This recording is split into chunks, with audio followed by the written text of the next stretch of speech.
12वां अध्याय, मोक्षदायक पुण्य क्षेत्रों का वर्णन। सूत जी बोले, हे विद्वान और बुद्धिमान महर्षियों, मैं मोक्ष देने वाले शिव क्षेत्रों का वर्णन कर रहा हूँ। पर्वत, वन और काननों सहित इस पृथ्वी का विस्तार 50 करोड़ योजन है। भगवान शिव की इच्छा से पृथ्वी ने सभी को धारण किया है। भगवान शिव ने भूतल पर विभिन्न स्थानों पर वहाँ के प्राणियों को मोक्ष देने के लिए शिव क्षेत्र का निर्माण किया है। कुछ क्षेत्रों को देवताओं और ऋषियों ने अपना निवास स्थान बनाया है, इसलिए उसमें तीर्थत्व प्रकट हो गया है। बहुत से तीर्थ ऐसे हैं जो स्वयं प्रकट हुए हैं। तीर्थ क्षेत्र में जाने पर मनुष्य को सदा स्नान, दान और जाप करना चाहिए, अन्यथा मनुष्य रोग, गरीबी तथा मूर्खता आदि दोषों का भागी हो जाता है।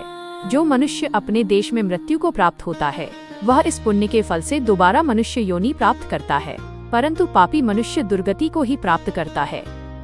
हे ब्राह्मणों, पुण्य क्षेत्र में किया गया पाप कर्म अधिक दृढ़ हो जाता है, अतः पुण्य क्षेत्र में निवास करते समय पाप कर्म करने से बचना चाहिए। सिंधु और सतलुज नदी के तट पर बहुत से पुण्य क्षेत्र हैं। सरस्वती नदी परम पवित्र और 60 मुख वाली है, अर्थात उसकी 60 धाराएं हैं। इन धाराओं के तट पर निवास करने से परम पद की प्राप्ति होती है। हिमालय से निकली हुई पुण्य सलिला गंगा 100 मुख वाली नदी है। इसके तट पर काशी, प्रयाग आदि पुण्य क्षेत्र हैं। मकर राशि में सूर्य होने पर गंगा की तटभूमि अधिक प्रशस्त एवं पुण्यदायक हो जाती है। सोनभद्र नदी की 10 धाराएं हैं। बृहस्पति के मकर राशि में आने पर यह अत्यंत पवित्र तथा अभीष्ट फल देने वाली है। इस समय यहाँ स्नान और उपवास करने से विनायक पद की प्राप्ति होती है। पुण्य सलिला महानदी नर्मदा के 24 मुख हैं। इसमें स्नान करके तट पर निवास करने से मनुष्य को वैष्णव पद की प्राप्ति होती है। तमसा के 12 तथा रेवा के 10 मुख हैं। परम पुण्यमयी गोदावरी के 21 मुख हैं। यह ब्रह्महत्या तथा गोवध पाप का नाश करने वाली एवं रुद्रलोक देने वाली है। कृष्णवेणी नदी समस्त पापों का नाश करने वाली है। इसके 18 मुख हैं तथा यह विष्णु लोक प्रदान करने वाली है। तुंगभद्रा 10 मुखी है एवं ब्रह्मलोक देने वाली है। सुवर्ण मुखरी के 9 मुख हैं। ब्रह्मलोक से लौटे जीव इसी नदी के तट पर जन्म लेते हैं। सरस्वती नदी, पंपा सरोवर, कन्याकुमारी अंतरीप तथा शुभकारक श्वेत नदी सभी पुण्य क्षेत्र हैं। इनके तट पर निवास करने से इंद्रलोक की प्राप्ति होती है। महानदी कावेरी परम पुण्यमयी है। इसके 27 मुख हैं। यह संपूर्ण अभीष्ट वस्तुओं को देने वाली है। इसके तट ब्रह्मा, विष्णु का पद देने वाले हैं। कावेरी के जो तट शैव क्षेत्र के अंतर्गत हैं, वे अभीष्ट फल तथा शिवलोक प्रदान करने वाले हैं। नैमिषारण्य तथा बद्रिकाश्रम में सूर्य और बृहस्पति के मेष राशि में आने पर स्नान और पूजन करने से ब्रह्मलोक की प्राप्ति होती है। सिंह और कर्क राशि में सूर्य की संक्रांति होने पर सिंधु नदी में किया स्नान तथा केदार तीर्थ के जल का पान एवं स्नान ज्ञानदायक माना जाता है। बृहस्पति के सिंह राशि में स्थित होने पर भाद्र मास में गोदावरी के जल में स्नान करने से शिवलोक की प्राप्ति होती है, ऐसा स्वयं भगवान शिव ने कहा था। सूर्य और बृहस्पति के कन्या राशि में स्थित होने पर यमुना और सोनभद्र में स्नान से धर्मराज और गणेश लोक में महान भोग की प्राप्ति होती है, ऐसी महर्षियों की मान्यता है। सूर्य और बृहस्पति के तुला राशि में होने पर कावेरी नदी में स्नान करने से भगवान विष्णु के वचन की महिमा से अभीष्ट फल की प्राप्ति होती है। मार्गशीर्ष माह में सूर्य और बृहस्पति के वृश्चिक राशि में आने पर नर्मदा में स्नान करने से विष्णु पद की प्राप्ति होती है। सूर्य और बृहस्पति के धनु राशि में होने पर सुवर्ण मुखरी नदी में किया स्नान शिवलोक प्रदान करने वाला है। मकर राशि में सूर्य और बृहस्पति के माघ मास में होने पर गंगाजी में किया गया स्नान शिवलोक प्रदान कराने वाला है। शिवलोक के पश्चात ब्रह्मा और विष्णु के स्थानों में सुख भोग कर अंत में मनुष्य को ज्ञान की प्राप्ति होती है। माघ मास में सूर्य के कुंभ राशि में होने पर फाल्गुन मास में गंगा तट पर किया श्राद्ध, पिंडदान अथवा तिलोदक दान पिता और नाना दोनों कुलों के पितरों की अनेकों पीढ़ियों का उद्धार करने वाला है। गंगा व कावेरी नदी का आश्रय लेकर तीर्थवास करने से पाप का नाश हो जाता है। ताम्रपर्णी और वेगवती नदियां ब्रह्मलोक की प्राप्ति रूप फल देने वाली हैं। इनके तट पर स्वर्गदायक क्षेत्र हैं। इन नदियों के मध्य में बहुत से पुण्य क्षेत्र हैं। यहाँ निवास करने वाला मनुष्य अभीष्ट फल का भागी होता है। सदाचार, उत्तम वृत्ति तथा सद्भावना के साथ मन में दया भाव रखते हुए विद्वान पुरुष को तीर्थ में निवास करना चाहिए, अन्यथा उसे फल नहीं मिलता। पुण्य क्षेत्र में जीवन बिताने का निश्चय करने पर तथा वास करने पर पहले का सारा पाप तत्काल नष्ट हो जाएगा, क्योंकि पुण्य को ऐश्वर्यदायक कहा जाता है। हे ब्राह्मणों, तीर्थ में वास करने पर उत्पन्न पुण्य कायिक, वाचिक और मानसिक सभी पापों का नाश कर देता है। तीर्थ में किया मानसिक पाप कई कल्पों तक पीछा नहीं छोड़ता, ये केवल ध्यान से ही नष्ट होता है। वाचिक पाप जाप से तथा कायिक पाप शरीर को सुखाने जैसे कठोर तप से नष्ट होता है। अतः सुख चाहने वाले पुरुष को देवताओं की पूजा करते हुए और ब्राह्मणों को दान देते हुए पाप से बचकर ही तीर्थ में निवास करना चाहिए। 13वां अध्याय सदाचार, संध्या वंदन, प्रणव, गायत्री जाप एवं अग्निहोत्र की विधि तथा महिमा। ऋषियों ने कहा, सूत जी, आप हमें वह सदाचार सुनाइए जिससे विद्वान पुरुष पुण्य लोकों पर विजय पाता है। स्वर्ग प्रदान करने वाले धर्ममय तथा नरक का कष्ट देने वाले अधर्ममय आचारों का वर्णन कीजिए। सूत जी बोले, सदाचार का पालन करने वाला मनुष्य ही ब्राह्मण कहलाने का अधिकारी है। वेदों के अनुसार आचार का पालन करने वाले एवं वेद के अभ्यासी ब्राह्मण को विप्र कहते हैं। सदाचार, वेदाचार तथा विद्या गुणों से युक्त होने पर उसे द्विज कहते हैं। वेदों का कम आचार तथा कम अध्ययन करने वाले एवं राजा के पुरोहित अथवा सेवक ब्राह्मण को क्षत्रिय ब्राह्मण कहते हैं। जो ब्राह्मण कृषि या वाणिज्य कर्म करने वाला है तथा ब्राह्मण उचित आचार का भी पालन करता है, वह वैश्य ब्राह्मण है तथा स्वयं खेत जोतने वाला शूद्र ब्राह्मण कहलाता है। जो दूसरों के दोष देखने वाला तथा परद्रोही है, उसे चांडाल द्विज कहते हैं। क्षत्रियों में जो पृथ्वी का पालन करता है वह राजा है तथा अन्य मनुष्य राजस्वहीन क्षत्रिय माने जाते हैं। जो धान्य आदि वस्तुओं का क्रय विक्रय करता है वह वैश्य कहलाता है। दूसरों को वणिक कहते हैं। जो ब्राह्मणों, क्षत्रियों और वैश्यों की सेवा में लगा रहता है शूद्र कहलाता है। जो शूद्र हल जोतता है उसे वृषल समझना चाहिए। इन सभी वर्णों के मनुष्यों को चाहिए कि वे ब्रह्म मुहूर्त में उठकर पूर्व की ओर मुख करके देवताओं का, धर्म का, अर्थ का, उसकी प्राप्ति के लिए उठाए जाने वाले क्लेशों का तथा आय और व्यय का चिंतन करें। रात के अंतिम प्रहर के मध्य भाग में मनुष्य को उठकर मलमूत्र त्याग करना चाहिए। घर से बाहर शरीर को ढककर जाकर उत्तराभिमुख होकर मलमूत्र का त्याग करें। जल, अग्नि, ब्राह्मण तथा देवताओं का स्थान बचाकर बैठें। उठने पर उस ओर न देखें। हाथ पैरों की शुद्धि करके 8 बार कुल्ला करें। किसी वृक्ष के पत्ते से दातुन करें। दातुन करते समय तर्जनी अंगुली का उपयोग नहीं करें। तदनंतर जल संबंधी देवताओं को नमस्कार कर मंत्र पाठ करते हुए जलाशय में स्नान करें। यदि कंठ तक या कमर तक पानी में खड़े होने की शक्ति न हो तो घुटने तक जल में खड़े होकर ऊपर जल छिड़ककर मंत्रोच्चारण करते हुए स्नान कर तर्पण करें। इसके उपरांत वस्त्र धारण कर उत्तरीय भी धारण करें। नदी अथवा तीर्थ में स्नान करने पर उतारे हुए वस्त्र वहां न धोएं। उसे किसी कुएं, बावड़ी अथवा घर ले जाकर धोएं। कपड़ों को निचोड़ने से जो जल गिरता है वो एक श्रेणी के पितरों की तृप्ति के लिए होता है। इसके बाद जाबाली उपनिषद में बताए गए मंत्र से भस्म लेकर लगाएं। इस विधि का पालन करने से पूर्व यदि भस्म गिर जाए तो गिराने वाला मनुष्य नरक में जाता है। आपोहिष्ठा मंत्र से पाप शांति के लिए सिर पर जल छिड़ककर यस्य क्षयाय मंत्र पढ़कर पैर पर जल छिड़कें। आपोहिष्ठा में 3 ऋचाएं हैं। पहली ऋचा का पाठ कर पैर, मस्तक और हृदय में जल छिड़कें। दूसरी ऋचा का पाठ कर मस्तक, हृदय और पैर पर जल छिड़कें तथा तीसरी ऋचा का पाठ करके हृदय, मस्तक और पैर पर जल छिड़कें। इस प्रकार के स्नान को मंत्र स्नान कहते हैं। किसी अपवित्र वस्तु से स्पर्श हो जाने पर, स्वास्थ्य ठीक न रहने पर, यात्रा में या जल उपलब्ध न होने की दशा में मंत्र स्नान करना चाहिए। प्रातः काल की संध्या उपासना में गायत्री मंत्र का जाप करके 3 बार सूर्य को अर्घ्य दें। मध्याह्न में गायत्री मंत्र का उच्चारण कर सूर्य को एक अर्घ्य देना चाहिए।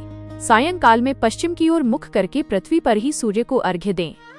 सायंकाल में सूर्यास्त से 2 घड़ी पहले की गई संध्या का कोई महत्व नहीं होता। ठीक समय पर ही संध्या करनी चाहिए। यदि संध्या उपासना किए बिना 1 दिन बीत जाए तो उसके प्रायश्चित हेतु अगली संध्या के समय सो गायत्री मंत्र का जाप करें। 10 दिन छूटने पर 1 लाख तथा 1 माह छूटने पर अपना उपनयन संस्कार कराएं। अर्थ सिद्धि के लिए ईश, गौरी, कार्तिकेय, विष्णु, ब्रह्मा, चंद्रमा और यम व अन्य देवताओं का शुद्ध जल से तर्पण करें। तीर्थ के दक्षिण में, मंत्रालय में, देवालय में अथवा घर में आसन पर बैठकर अपनी बुद्धि को स्थिर कर देवताओं को नमस्कार कर प्रणव मंत्र का जाप करने के पश्चात गायत्री मंत्र का जाप करें। प्रणव के अ, उ और म तीनों अक्षरों में जीव और ब्रह्मा की एकता का प्रतिपादन होता है। अतः प्रणव मंत्र का जाप करते समय मन में यह भावना होनी चाहिए कि हम तीनों लोकों की सृष्टि करने वाले ब्रह्मा, पालन करने वाले विष्णु तथा संहार करने वाले रुद्र की उपासना कर रहे हैं। यह ब्रह्म स्वरूप ओंकार हमारी कर्मेंद्रियों, ज्ञानेंद्रियों, मन की वृत्तियों तथा बुद्धि वृत्तियों को सदा भोग और मोक्ष प्रदान करने वाले धर्म एवं ज्ञान की ओर प्रेरित करें। जो मनुष्य प्रणव मंत्र के अर्थ का चिंतन करते हुए इसका जाप करते हैं वे निश्चय ही ब्रह्मा को प्राप्त करते हैं, तथा जो मनुष्य बिना अर्थ जाने प्रणव मंत्र का जाप करते हैं उनको ब्राह्मणत्व की पूर्ति होती है। इस हेतु श्रेष्ठ ब्राह्मण को प्रतिदिन प्रातःकाल 1 सहस्र गायत्री मंत्र का जाप करना चाहिए। मध्याह्न में 100 बार तथा सायं 28 बार जाप करें। अन्य वर्णों के मनुष्यों को सामर्थ्य के अनुसार जाप करना चाहिए। हमारे शरीर के भीतर मूलाधार, स्वाधिष्ठान, मणिपुर, अनाहत, आज्ञा और सहस्रार नामक 6 चक्र हैं। इन चक्रों में क्रमशः विद्येश्वर, ब्रह्मा, विष्णु, ईश, जीवात्मा और परमेश्वर स्थित हैं। सद्भावना पूर्वक श्वास के साथ 16 का जाप करें। सहस्र बार किया गया जाप ब्रह्मलोक प्रदान करने वाला है। 100 बार किए जाप से इंद्र पद की प्राप्ति होती है। आत्मरक्षा के लिए जो मनुष्य अल्प मात्रा में इसका जाप करता है वह ब्राह्मण कुल में जन्म लेता है। 12 लाख गायत्री का जाप करने वाला मनुष्य ब्राह्मण कहा जाता है। जिस ब्राह्मण ने 1 लाख गायत्री का भी जप न किया हो उसे वैदिक कार्यों में न लगाएं। यदि एक दिन उल्लंघन हो जाए तो अगले दिन उसके बदले में उतने अधिक मंत्रों का जाप करना चाहिए। ऐसा करने से दोषों की शांति होती है। धर्म से अर्थ की प्राप्ति होती है। अर्थ से भोग सुलभ होता है। भोग से वैराग्य की संभावना होती है। धर्म पूर्वक उपार्जित धन से भोग प्राप्त होता है। उससे भोगों के प्रति आसक्ति उत्पन्न होती है। मनुष्य धर्म से धन पाता है एवं तपस्याओं से दिव्य रूप प्राप्त करता है। कामनाओं का त्याग करने से अंतःकरण की शुद्धि होती है। उस शुद्धि से ज्ञान का उदय होता है। सतयुग में तप को तथा कलियुग में दान को धर्म का अच्छा साधन माना गया है। सतयुग में ध्यान से, त्रेता में तपस्या से और द्वापर में यज्ञ करने से ज्ञान की सिद्धि होती है, परंतु कलियुग में प्रतिमा की पूजा से ज्ञान लाभ होता है। अधर्म हिंसात्मक और दुख देने वाला है। धर्म से सुख व अभ्युदय की प्राप्ति होती है।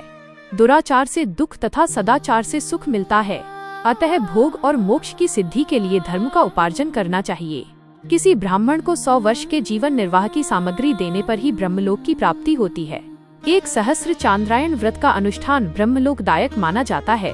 दान देने वाला पुरुष जिस देवता को सामने रखकर दान करता है, अर्थात जिस देवता को वह दान द्वारा प्रसन्न करना चाहता है, उसी देवता का लोक उसे प्राप्त होता है। धनहीन पुरुष तपस्या कर अक्षय सुख को प्राप्त कर सकते हैं। ब्राह्मण को दान ग्रहण कर तथा यज्ञ करके धन का अर्जन करना चाहिए। क्षत्रिय बाहुबल से तथा वैश्य कृषि एवं गोरक्षा से धन का उपार्जन करें। इस प्रकार न्याय से उपार्जित धन को दान करने से दाता को ज्ञान की सिद्धि प्राप्त होती है एवं ज्ञान से ही मोक्ष की प्राप्ति सुलभ होती है। गृहस्थ मनुष्य को धन धान्य आदि सभी वस्तुओं का दान करना चाहिए। जिसके अन्न को खाकर मनुष्य कथा श्रवण तथा सत्कर्म का पालन करता है तो उसका आधा फल दाता को मिलता है। दान लेने वाले मनुष्य को दान में प्राप्त वस्तु का दान तथा तपस्या द्वारा पाप की शुद्धि करनी चाहिए। उसे अपने धन के 3 भाग करने चाहिए, एक धर्म के लिए, दूसरा वृद्धि के लिए एवं तीसरा उपभोग के लिए। धर्म के लिए रखे धन से नित्य, नैमित्तिक और इच्छित कार्य करे। वृद्धि के लिए रखे धन से ऐसा व्यापार करे जिससे धन की प्राप्ति हो तथा उपभोग के धन से पवित्र भोग भोगे। खेती से प्राप्त धन का 10वां भाग दान कर दें, इससे पाप की शुद्धि होती है। वृद्धि के लिए किए गए व्यापार से प्राप्त धन का 6ठा भाग दान देना चाहिए। विद्वान को चाहिए कि वह दूसरों के दोषों का बखान न करे। ब्राह्मण भी दोषवश दूसरों के सुने या देखे हुए छिद्र को कभी प्रकट न करे। विद्वान पुरुष ऐसी बात न कहे जो समस्त प्राणियों के हृदय में रोष पैदा करने वाली हो। दोनों संध्याओं के समय अग्नि को विधि पूर्वक दी हुई आहुति से संतुष्ट करे।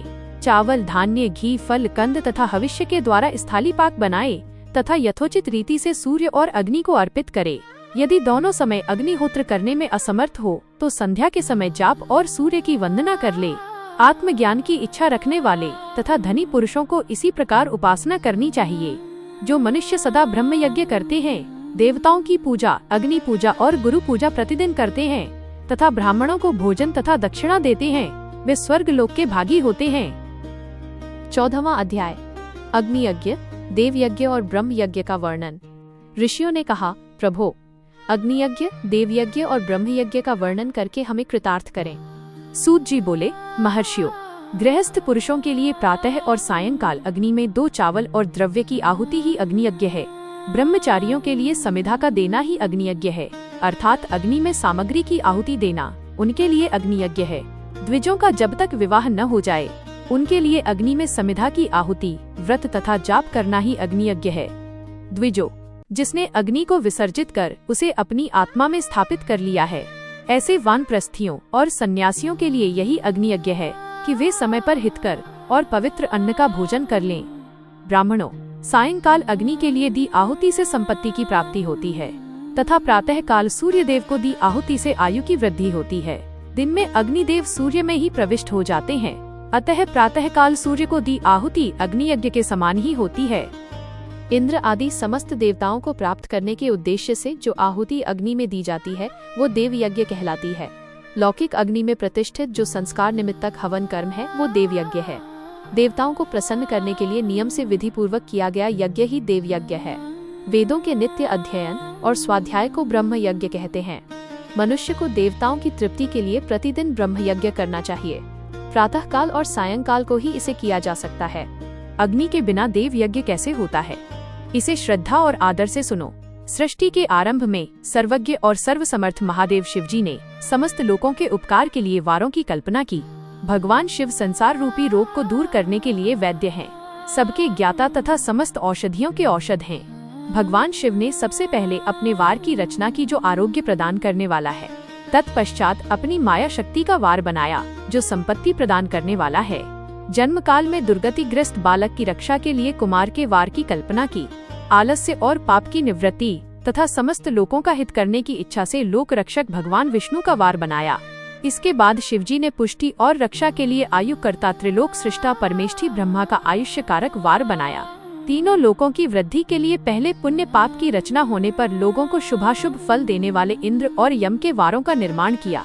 ये वार भोग देने वाली तथा मृत्यु भय को दूर करने वाले हैं। इसके उपरांत भगवान शिव ने 7 ग्रहों को इन वारों का स्वामी निश्चित किया। ये सभी ग्रह नक्षत्र ज्योतिर्मय मंडल में प्रतिष्ठित हैं। शिव के वार के स्वामी सूर्य हैं, शक्ति संबंधी वार के स्वामी सोम, कुमार संबंधी वार के अधिपति मंगल, विष्णु वार के स्वामी बुध, ब्रह्मा जी के वार के स्वामी बृहस्पति, इंद्रवार के स्वामी शुक्र व यमवार के स्वामी शनि हैं। अपने अपने वार में की गई देवताओं की पूजा उनके फलों को देने वाली है। सूर्य आरोग्य और चंद्रमा संपत्ति के दाता हैं। बुध व्याधियों के निवारक तथा बुद्धि प्रदाता हैं। बृहस्पति आयु की वृद्धि करते हैं, शुक्र भोग देते हैं और शनि मृत्यु का निवारण करते हैं। इन 7 वारों के फल उनके देवताओं के पूजन से प्राप्त होते हैं। अन्य देवताओं की पूजा का फल भी भगवान शिव ही देते हैं। देवताओं की प्रसन्नता के लिए पूजा की 5 पद्धतियां हैं। पहले उन देवताओं के मंत्रों का जाप, दूसरा होम, तीसरा दान, चौथा तप तथा 5वां वेदी पर प्रतिमा में अग्नि अथवा ब्राह्मण के शरीर में विशिष्ट देव की भावना करके 16 उपचारों से पूजा तथा आराधना करना। दोनों नेत्रों तथा मस्तक के रोग में और कुष्ठ रोग की शांति के लिए भगवान सूर्य की पूजा करके ब्राह्मणों को भोजन कराएं। इससे यदि प्रबल प्रारब्ध का निर्माण हो जाए तो जरा एवं रोगों का नाश हो जाता है। इष्ट देव के नाम मंत्रों का जाप वार के अनुसार फल देते हैं। रविवार को सूर्य देव व अन्य देवताओं के लिए तथा अन्य ब्राह्मणों के लिए विशिष्ट वस्तु अर्पित करें। यह साधन विशिष्ट फल देने वाला होता है तथा इसके द्वारा पापों की शांति होती है। सोमवार को संपत्ति व लक्ष्मी की प्राप्ति के लिए लक्ष्मी की पूजा करें तथा पत्नी के साथ ब्राह्मणों को घी में पका अन्न भोजन कराएं। मंगलवार को रोगों की शांति के लिए काली की पूजा करें। उड़द, मूंग एवं अरहर की दाल से युक्त अन्न का भोजन ब्राह्मणों को कराएं। बुधवार को दधि युक्त अन्न से भगवान विष्णु का पूजन करें। ऐसा करने से पुत्र मित्र की प्राप्ति होती है। जो दीर्घायु होने की इच्छा रखते हैं वे बृहस्पतिवार को देवताओं का वस्त्र, यज्ञोपवीत तथा घी मिश्रित खीर से पूजन करें। भोगों की प्राप्ति के लिए शुक्रवार को एकाग्रचित्त होकर देवताओं का पूजन करें और ब्राह्मणों की तृप्ति के लिए षड्रस युक्त अन्न दें। स्त्रियों की प्रसन्नता के लिए सुंदर वस्त्र का विधान करें। शनिवार अपमृत्यु का निवारण करने वाला है। इस दिन रुद्र की पूजा करें। तिल के होम व दान से देवताओं को संतुष्ट करके ब्राह्मणों को तिल मिश्रित भोजन कराएं। इस तरह से देवताओं की पूजा करने से आरोग्य एवं उत्तम फल की प्राप्ति होगी। देवताओं के नित्य विशेष पूजन, स्नान, दान, जाप, होम तथा ब्राह्मण तर्पण एवं रवि आदि वारों में विशेष तिथि और नक्षत्रों का योग प्राप्त होने पर विभिन्न देवताओं के पूजन में जगदीश्वर भगवान शिव ही उन देवताओं के रूप में पूजित होकर सब लोगों को आरोग्य फल प्रदान करते हैं। देश, काल, पात्र, द्रव्य, श्रद्धा एवं लोक के अनुसार उनका ध्यान रखते हुए महादेव जी आराधना करने वालों को आरोग्य आदि फल देते हैं। मंगल कार्यों के आरंभ में और अशुभ कार्यों के अंत में तथा जन्म नक्षत्रों के आने पर गृहस्थ पुरुष अपने घर में आरोग्य की समृद्धि के लिए सूर्य ग्रह का पूजन करे। इससे सिद्ध होता है कि देवताओं का पूजन संपूर्ण अभीष्ट वस्तुओं को देने वाला है। पूजन वैदिक मंत्रों के अनुसार ही होना चाहिए। शुभ फल की इच्छा रखने वाले मनुष्यों को 7 दिन अपनी शक्ति के अनुसार देव पूजन करना चाहिए। निर्धन मनुष्य तपस्या व व्रत आदि से तथा धनी धन के द्वारा देवी देवताओं की आराधना करे। जो मनुष्य श्रद्धा पूर्वक इस तरह के धर्म का अनुष्ठान करता है वह पुण्य लोक में अनेक प्रकार के फल भोग कर पुनः इस पृथ्वी पर जन्म ग्रहण करता है। धनवान पुरुष सदा भोग सिद्धि के लिए मार्ग में वृक्ष लगाकर लोगों के लिए छाया की व्यवस्था करते हैं और उनके लिए कुएं बावली बनवाकर पानी की व्यवस्था करते हैं। वेद शास्त्रों की प्रतिष्ठा के लिए पाठशाला का निर्माण या अन्य किसी भी प्रकार से धर्म का संग्रह करते हैं और स्वर्गलोक को प्राप्त होते हैं। समयानुसार पुण्य कर्मों के परिपाक से अंतःकरण शुद्ध होने पर ज्ञान की सिद्धि होती है। द्विजो, इस अध्याय को जो सुनता, पढ़ता अथवा सुनने की व्यवस्था करता है उसे देव यज्ञ का फल प्राप्त होता है। 15वां अध्याय, देश, काल, पात्र और दान का विचार। ऋषियों ने कहा, समस्त पदार्थों के ज्ञाताओं में श्रेष्ठ सूत जी, हमसे देश, काल और दान का वर्णन करें। देश का वर्णन। सूत जी बोले, अपने घर में किया देवयज्ञ शुद्ध गृह के फल को देने वाला है। गौशाला का स्थान घर में किए गए देवयज्ञ से 10 गुना, जबकि जलाशय का तट गौशाला से 10 गुना है। एवं जहाँ तुलसी, बेल और पीपल वृक्ष का मूल हो वह स्थान जलाशय तट से भी 10 गुना महत्व देने वाला है। देवालय उससे भी अधिक महत्व रखता है। देवालय से 10 गुना महत्व रखता है तीर्थ भूमि का तट। उससे भी श्रेष्ठ है नदी का किनारा तथा उसका 10 गुना उत्कृष्ट है तीर्थ नदी का तट। इससे भी अधिक महत्व रखने वाला है सप्तगंगा का तट, जिसमें गंगा, गोदावरी, कावेरी, ताम्रपर्णी, सिंधु, सरयू और रेवा नदियां आती हैं। इससे भी 10 गुना अधिक फल समुद्र का तट और उससे भी 10 गुना अधिक फल पर्वत चोटियों पर पूजा करने से होता है। और सबसे अधिक महत्व का स्थान वह होता है जहाँ मन रम जाए। काल का वर्णन। सतयुग में यज्ञ, दान आदि से संपूर्ण फलों की प्राप्ति होती है। त्रेता में तिहाई, द्वापर में आधा, कलयुग में इससे भी कम फल प्राप्त होता है, परंतु शुद्ध हृदय से किया गया पूजन फल देने वाला होता है। इससे 10 गुना फल सूर्य संक्रांति के दिन, उससे 10 गुना अधिक फल तुला और मेष की संक्रांति में तथा चंद्र ग्रहण में उससे भी 10 गुना फल मिलता है। सूर्य ग्रहण में उससे भी 10 गुना अधिक फल प्राप्त होता है। महापुरुषों के साथ में वो काल करोड़ों सूर्य ग्रहण के समान पावन है, ऐसा ज्ञानी पुरुष मानते हैं। पात्र वर्णन। तपोनिष्ठ योगी और ज्ञाननिष्ठ योगी पूजा के पात्र होते हैं, क्योंकि ये पापों के नाश के कारण होते हैं। जिस ब्राह्मण ने 24 लाख गायत्री का जाप कर लिया हो वो भी पूजा का पात्र है। वह संपूर्ण काल और भोग का दाता है। गायत्री के जाप से शुद्ध हुआ ब्राह्मण परम पवित्र है। इसलिए दान, जाप, होम और पूजा सभी कर्मों के लिए वही शुद्ध पात्र है। स्त्री या पुरुष जो भी भूखा हो वही अन्नदान का पात्र है। जिसे जिस वस्तु की इच्छा हो उसे वह वस्तु बिना मांगे ही दे दी जाए तो दाता को उस दान का पूरा फल प्राप्त होता है। याचना करने के बाद दिया गया दान आधा ही फल देता है। सेवक को दिया दान चौथाई फल देने वाला होता है। दीन ब्राह्मण को दिए गए धन का दान दाता को इस भूतल पर 10 वर्षों तक भोग प्रदान करने वाला है। वेद वेत्ता को दान देने पर वह स्वर्ग लोक में देवताओं के वर्ष से 10 वर्षों तक दिव्य भोग देने वाला है। गुरु दक्षिणा में प्राप्त धन शुद्ध द्रव्य कहलाता है। इसका दान संपूर्ण फल देने वाला है। क्षत्रियों का शौर्य से कमाया हुआ, वैश्यों का व्यापार से आया हुआ और शूद्रों का सेवा वृत्ति से प्राप्त किया धन उत्तम द्रव्य है। दान का वर्णन। गौ, भूमि, तिल, सुवर्ण, घी, वस्त्र, धान्य, गुड़, चांदी, नमक, कद्दू और कन्या नामक 12 वस्तुओं का दान करना चाहिए।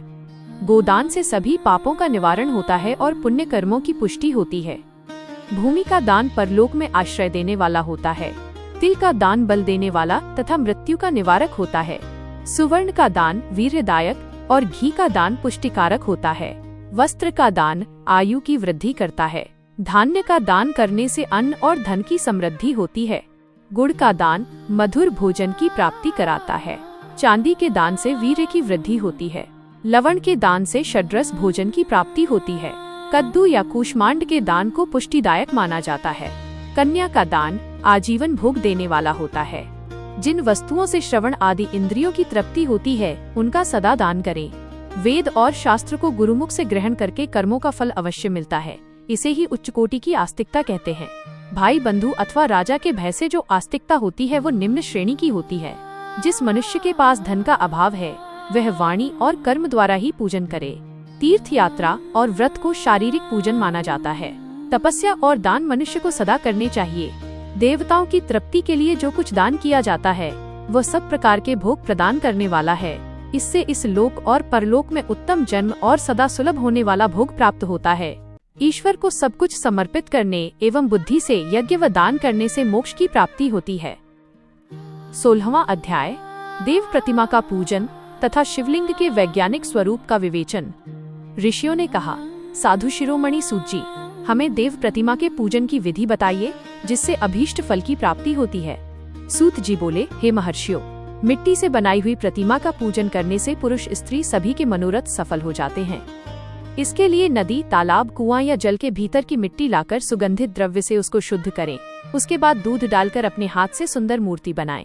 पद्मासन द्वारा प्रतिमा का आदर सहित पूजन करें। गणेश, सूर्य, विष्णु, शिव, पार्वती की मूर्ति और शिवलिंग का सदैव पूजन करें। संपूर्ण मनोरथों की सिद्धि के लिए 16 उपचारों द्वारा पूजन करें। किसी मनुष्य द्वारा स्थापित शिवलिंग पर 1 सेर नैवेद्य से पूजन करें। देवताओं द्वारा स्थापित शिवलिंग को 3 सेर नैवेद्य अर्पित करें तथा स्वयं प्रकट हुए शिवलिंग का पूजन 5 सेर नैवेद्य से करें। इससे अभीष्ट फल की प्राप्ति होती है। इस प्रकार सहस्र बार पूजन करने से सत्यलोक की प्राप्ति होती है। 12 अंगुल चौड़ा और 25 अंगुल लंबा यह लिंग का प्रमाण है और 15 अंगुल ऊंचा लोहे या लकड़ी के बनाए हुए पात्र का नाम शिव है।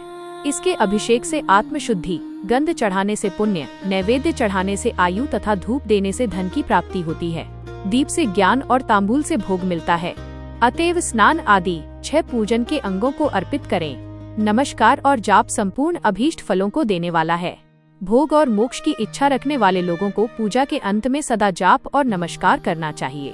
जो मनुष्य जिस देवता की पूजा करता है वह उस देवता के लोक को प्राप्त करता है तथा उनके बीच के लोकों में उचित फल को भोगता है। हे महर्षियों, भूलोक में श्री गणेश पूजनीय हैं। शिवजी के द्वारा निर्धारित तिथि, वार, नक्षत्र में जो विधि सहित इनकी पूजा करता है उसके सभी पाप एवं शोक दूर हो जाते हैं और वह अभीष्ट फलों को पाकर मोक्ष को प्राप्त करता है। यदि मध्याह्न के बाद तिथि का आरंभ होता है तो रात्रि तिथि का पूर्व भाग पितरों के श्राद्ध आदि कर्म के लिए उत्तम होता है तथा बाद का भाग दिन के समय देव कर्म के लिए अच्छा होता है। वेदों में पूजा शब्द को ठीक प्रकार से परिभाषित नहीं किया गया है। पूह का अर्थ है भोग और फल की सिद्धि जिस कर्म से संपन्न होती है उसका नाम पूजा है। मनोवांछित वस्तु तथा ज्ञान अभीष्ट वस्तुएं हैं। लोक और वेद में पूजा शब्द का अर्थ विख्यात है। नित्य कर्म भविष्य में फल देने वाले होते हैं। लगातार पूजन करने से शुभकामनाओं की पूर्ति होती है तथा पापों का क्षय होता है। इसी प्रकार श्री विष्णु भगवान तथा अन्य देवताओं की पूजा उन देवताओं के वार, तिथि, नक्षत्र को ध्यान में रखते हुए तथा 16 उपचारों से पूजन एवं भजन करने से अभीष्ट फल की प्राप्ति होती है। शिवजी सभी मनोरथों को पूर्ण करने वाले हैं। महा आर्द्रा नक्षत्र अर्थात माघ कृष्णा चतुर्दशी को शिवजी का पूजन करने से आयु की वृद्धि होती है। ऐसे ही और भी नक्षत्रों, महीनों तथा वारों में शिवजी की पूजा व भोजन, भोग और मोक्ष देने वाला है। कार्तिक मास में देवताओं का भजन विशेष फलदायक होता है। विद्वानों के लिए यह उचित है कि इस महीने में सब देवताओं का भजन करें।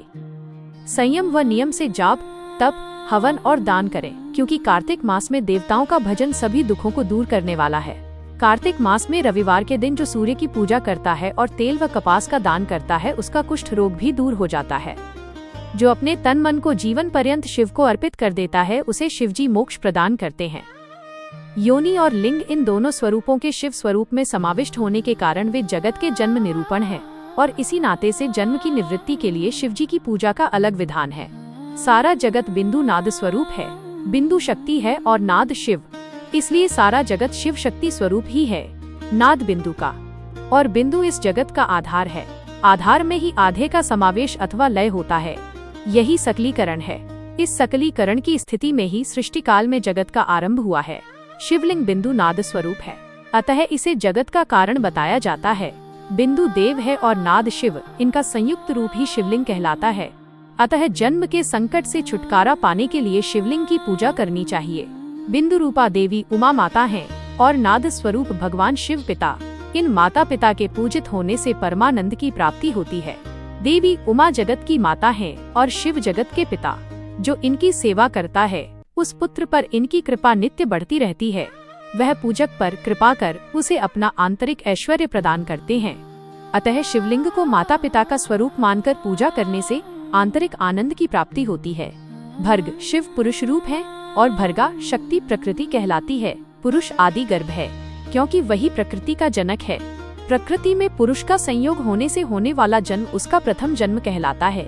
जीव पुरुष से बारंबार जन्म और मृत्यु को प्राप्त होता है। माया द्वारा प्रकट किया जाना ही उसका जन्म कहलाता है। जीव का शरीर जन्म काल से ही 6 विकारों से युक्त होता है, इसीलिए इसे जीव की संज्ञा दी गई है। जन्म लेकर जो प्राणी विभिन्न पाशों अर्थात बंधनों में पड़ता है वह जीव है। जीव पशुता के पाश से जितना छूटने का प्रयास करता है उसमें उतना ही उलझता जाता है। कोई भी साधन जीव को जन्म मृत्यु के चक्र से मुक्त नहीं कर पाते। शिव के अनुग्रह से ही महामाया का प्रसाद जीव को प्राप्त होता है और मुक्ति मार्ग पर अग्रसर होता है। जन्म मृत्यु के बंधन से मुक्त होने के लिए श्रद्धा पूर्वक शिवलिंग का पूजन करना चाहिए। गाय के दूध, दही और घी को शहद और शक्कर के साथ मिलाकर पंचामृत तैयार करें तथा इन्हें अलग अलग भी रखें। पंचामृत से शिवलिंग का अभिषेक व स्नान करें। दूध व अन्न मिलाकर नैवेद्य तैयार कर प्रणव मंत्र का जाप करते हुए उसे भगवान शिव को अर्पित कर दें। प्रणव को ध्वनिलिंग, स्वयं भूलिंग और नाद स्वरूप होने के कारण नादलिंग तथा बिंदु स्वरूप होने के कारण बिंदुलिंग के रूप में प्रसिद्धि प्राप्त है। अचल रूप से प्रतिष्ठित शिवलिंग को मकार स्वरूप माना जाता है, इसलिए वो मकारलिंग कहलाता है। सवारी निकालने में उकारलिंग का उपयोग होता है। पूजा की दीक्षा देने वाले गुरु आचार्य विग्रह आकार का प्रतीक होने से अकारलिंग के 6 भेद हैं। इनकी नित्य पूजा करने से साधक जीवन मुक्त हो जाता है। 17वां अध्याय, प्रणव का महात्म्य व शिवलोक के वैभव का वर्णन। ऋषि बोले, महामुनि, आप हमें प्रणव मंत्र का महात्म्य तथा शिव की भक्ति पूजा का विधान सुनाइए। प्रणव का महात्म्य। सूत जी ने कहा, महर्षियों, आप लोग तपस्या के धनी हैं तथा आपने मनुष्यों की भलाई के लिए बहुत ही सुंदर प्रश्न किया है। मैं आपको इसका उत्तर सरल भाषा में दे रहा हूँ। प्रकृति से उत्पन्न संसार रूपी महासागर का नाम है। प्रणव इससे पार करने के लिए नौका स्वरूप है, इसलिए ओंकार को प्रणव की संज्ञा दी गई है। प्रपंच नौ नहीं है, वह तुम्हारे लिए, इसलिए ओम को प्रणव नाम से जाना जाता है। अर्थात प्रणव वह शक्ति है जिसमें जीव के लिए किसी प्रकार का भी प्रपंच अथवा धोखा नहीं है। यह प्रणव मंत्र सभी भक्तों को मोक्ष देता है। मंत्र का जाप तथा इसकी पूजा करने वाले उपासकों को यह नूतन ज्ञान देता है। माया रहित महेश्वर को भी नव अर्थात नूतन कहते हैं। वे परमात्मा के शुद्ध स्वरूप हैं। प्रणव साधक को नया अर्थात शिव स्वरूप देता है, इसलिए विद्वान इसे प्रणव नाम से जानते हैं, क्योंकि यह नव दिव्य परमात्म ज्ञान प्रकट करता है, इसलिए यह प्रणव है। प्रणव के 2 भेद हैं, स्थूल और सूक्ष्म। और सूक्ष्म प्रणव व नमः शिवाय, यह पंचाक्षर मंत्र स्थूल प्रणव है। जीवन मुक्त पुरुष के लिए सूक्ष्म प्रणव के जाप का विधान है, क्योंकि ये सभी साधनों का सार है। देह का विलय होने तक सूक्ष्म प्रणव मंत्र का जाप अर्थभूत परमात्म तत्व का अनुसंधान करता है। शरीर नष्ट होने पर ब्रह्म स्वरूप शिव को प्राप्त करता है। इस मंत्र का 36 करोड़ बार जाप करने से मनुष्य योगी हो जाता है। यह अकार, उकार, मकार, बिंदु और नाद सहित अर्थात अ, उ, म 3 दीर्घ अक्षरों और मात्राओं सहित प्रणव होता है, जो योगियों के हृदय में निवास करता है। यही सब पापों का नाश करने वाला है। अ शिव है, उ शक्ति और मकार इनकी एकता है। पृथ्वी, जल, तेज, वायु और आकाश 5 भूत तथा शब्द, स्पर्श आदि 5 विषय कुल मिलाकर 10 वस्तुएं मनुष्यों की कामना के विषय हैं। इनकी आशा मन में लेकर जो कर्मों का अनुष्ठान करते हैं वे प्रवृत्ति मार्गी कहलाते हैं, तथा जो निष्काम भाव से शास्त्रों के अनुसार कर्मों का अनुष्ठान करते हैं वे निवृत्त मार्गी हैं।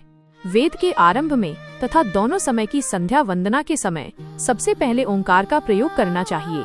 प्रणव के 9 करोड़ जाप से पुरुष शुद्ध हो जाता है, फिर 9 करोड़ जाप से पृथ्वी की, फिर इतने ही जाप से तेज की, फिर 9 करोड़ जाप से वायु की और फिर 9 करोड़ जाप से गंध की सिद्धि होती है।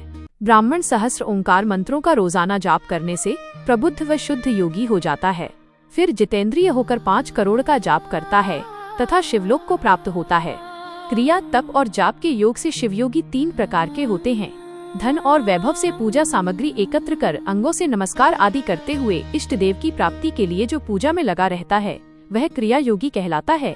पूजा में संलग्न रहकर जो परिमित भोजन करता है एवं बाह्य इंद्रियों को जीतकर वश में करता है उसे तपोयोगी कहते हैं। सभी सद्गुणों से युक्त होकर सदा शुद्ध भाव से समस्त कार्य कर शांत हृदय से निरंतर जो जाप करता है वह जप योगी कहलाता है। जो मनुष्य 16 उपचारों से शिवयोगी महात्माओं की पूजा करता है वह शुद्ध होकर मुक्ति को प्राप्त करता है। जपयोग का वर्णन। ऋषियों, अब मैं तुमसे जपयोग का वर्णन करता हूँ। सर्वप्रथम मनुष्य को अपने मन को शुद्ध कर पंचाक्षर मंत्र नमः शिवाय का जाप करना चाहिए। यह मंत्र संपूर्ण सिद्धियां प्रदान करता है। इस पंचाक्षर मंत्र के आरंभ में एव ओंकार का जाप करना चाहिए। गुरु के मुख से पंचाक्षर मंत्र का उपदेश पाकर कृष्ण पक्ष प्रतिपदा से लेकर चतुर्दशी तक साधक रोज एक बार परिमित भोजन करे, मौन रहे, इंद्रियों को वश में रखे, माता पिता की सेवा करे, नियम से 1 सहस्त्र पंचाक्षर मंत्र का जाप करे, तभी उसका जपयोग शुद्ध होता है। भगवान शिव का निरंतर चिंतन करते हुए पंचाक्षर मंत्र का 5 लाख जाप करे। जपकाल में शिवजी के कल्याणमय स्वरूप का ध्यान करे। ऐसा ध्यान करे कि भगवान शिव कमल के आसन पर विराजमान हैं। उनका मस्तक गंगा जी और चंद्रमा की कला से सुशोभित है। उनकी बाईं ओर भगवती उमा विराजमान है। अनेक शिवगण वहां खड़े होकर उनकी अनुपम छवि को निहार रहे हैं। मन में सदाशिव का बारंबार स्मरण करते हुए सूर्यमंडल से पहले उनकी मानसिक पूजा करे। पूर्व की ओर मुख करके पंचाक्षर मंत्र का जाप करे। उन दिनों साधक शुद्ध कर्म करे तथा अशुद्ध कर्मों से बचा रहे। जाप की समाप्ति के दिन कृष्ण पक्ष की चतुर्दशी को शुद्ध होकर शुद्ध हृदय से 12 सहस्त्र जाप करे। तत्पश्चात ईशान, तत्पुरुष, अघोर, वामदेव तथा सद्योजात के प्रतीक स्वरूप 5 शिव भक्त ब्राह्मणों का वर्ण कर शिव का पूजन विधि पूर्वक कर होम प्रारंभ करे। विधि विधान से भूमि को शुद्ध कर वेदी पर अग्नि प्रज्वलित करे। गाय के घी से 1100 अथवा 1000 आहुतियां स्वयं दे या 108 आहुतियां ब्राह्मण से दिलाए। दक्षिणा के रूप में 1 गाय अथवा बैल देना चाहिए। प्रतीक रूप 5 ब्राह्मणों के चरणों को धोए तथा उस जल से मस्तक को सींचे। ऐसा करने से अगणित तीर्थों में तत्काल स्नान का फल प्राप्त होता है। इसके उपरांत ब्राह्मणों को भरपूर भोजन कराकर देवेश्वर शिव से प्रार्थना करे। फिर 5 लाख जाप करने से समस्त पापों का नाश हो जाता है। पुनः 5 लाख जाप करने पर भूतल से सत्यलोक तक 14 भुवनों पर अधिकार प्राप्त हो जाता है। कर्म माया और ज्ञान माया का तात्पर्य। माँ का अर्थ है लक्ष्मी, उससे कर्म भोग प्राप्त होता है, इसलिए यह माया अथवा कर्म माया कहलाती है। इसी से ज्ञान भोग की प्राप्ति होती है, इसलिए उसे माया या ज्ञान माया भी कहा गया है। उपरयुक्त सीमा से नीचे नश्वर भोग है और ऊपर नित्य भोग।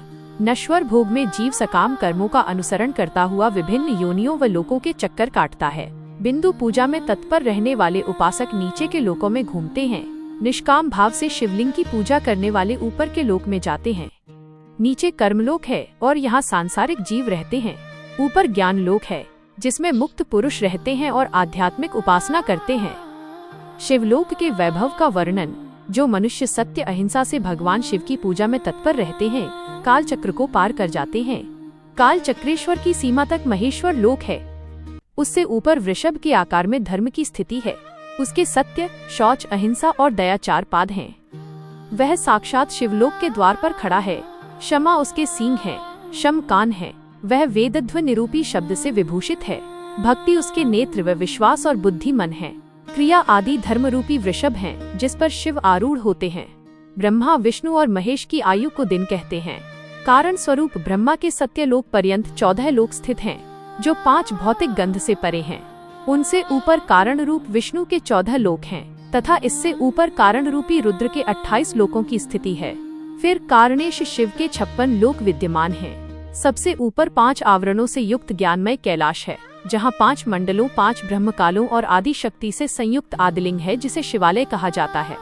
वहीं पराशक्ति से युक्त परमेश्वर शिव निवास करते हैं। वे सृष्टि, पालन, संहार, तिरोभाव और अनुग्रह आदि कार्यों में कुशल हैं। नित्य कर्मों द्वारा देवताओं का पूजन करने से शिव तत्व का साक्षात्कार होता है। जिन पर शिव की कृपा दृष्टि पड़ चुकी है, वे सब मुक्त हो जाते हैं। अपनी आत्मा में आनंद का अनुभव करना ही मुक्ति का साधन है। जो पुरुष क्रिया, तप, जाप, ज्ञान और ध्यान रूपी धर्मों से शिव का साक्षात्कार करके मोक्ष को प्राप्त कर लेता है, उसके अज्ञान को भगवान शिव दूर कर देते हैं। शिव भक्ति का सत्कार। साधक 5 लाख जाप करने के पश्चात भगवान शिव की प्रसन्नता के लिए महाअभिषेक एवं नैवेद्य से शिव भक्तों का पूजन करे। भक्त की पूजा से भगवान शिव बहुत प्रसन्न होते हैं। शिव भक्त का शरीर शिवरूप ही है। जो शिव के भक्त हैं और वेद की सारी क्रियाओं को जानते हैं, वे जितना अधिक शिव मंत्र का जाप करते हैं, उतना ही शिव का सामीप्य बढ़ता है। शिव भक्त स्त्री का रूप पार्वती देवी का है तथा मंत्रों का जाप करने से देवी का सानिध्य प्राप्त हो जाता है। साधक स्वयं शिव स्वरूप होकर पराशक्ति अर्थात पार्वती का पूजन शक्ति, बेर तथा लिंग का चित्र बनाकर अथवा मिट्टी से इनकी आकृति का निर्माण करके प्राण प्रतिष्ठा कर इसका पूजन करे। शिवलिंग को शिव मानकर, अपने को शक्ति रूप समझकर शक्ति लिंग को देवी मानकर पूजन करे। शिव भक्त शिव मंत्र रूप होने के कारण शिव के स्वरूप है। जो 16 उपचारों से उनकी पूजा करता है उसे अभीष्ट फलों की प्राप्ति होती है। उपासना के उपरांत शिव भक्त की सेवा से विद्वानों पर शिवजी प्रसन्न होते हैं। 5. 10 या 100 सपत्नीक शिव भक्तों को बुलाकर आदर पूर्वक भोजन कराए। शिव भावना रखते हुए निष्कपट पूजा करने से भूतल पर फिर जन्म नहीं होता।